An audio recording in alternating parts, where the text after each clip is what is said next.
coups are not a panacea. They are not a solution to the challenges that we have as a continent. And we broke the chains of colonialism because they were imposed on us without our will, without our wish. They were undemocratic. They were not participatory. They were against the majority will of the people of our continents, whether it is the Portuguese here or the British, Portuguese in Mozambique or the British in Kenya. These were wills that were imposed on our people without their consent. Our position is that undemocratic,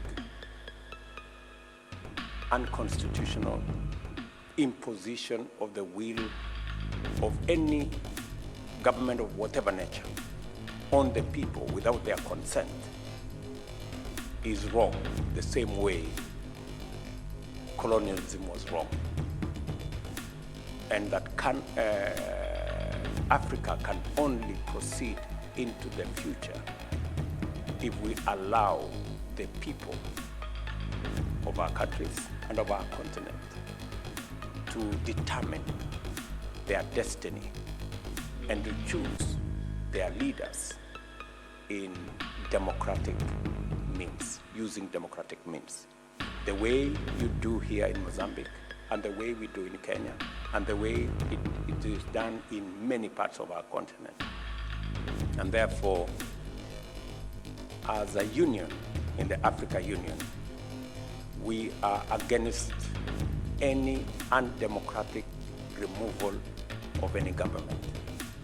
Coups are not a panacea. They are not a solution to the challenges that we have as a continent. They are as undemocratic as the colonial masters.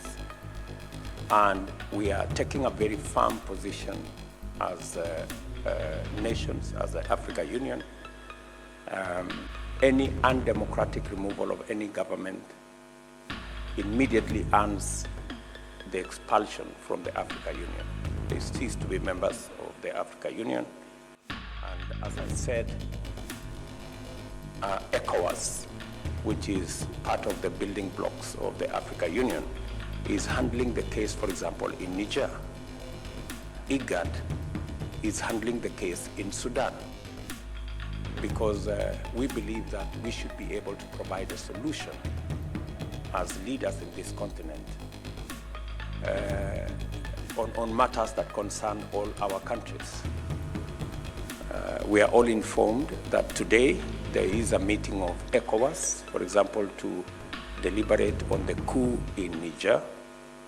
Our position is that President Bazoum should be reinstated as the democratically elected president of Niger. And whatever interventions ECOWAS will agree on will have the support of those of us in the Africa Union, so that we can put a stop to the slide to undemocratic government in our continent.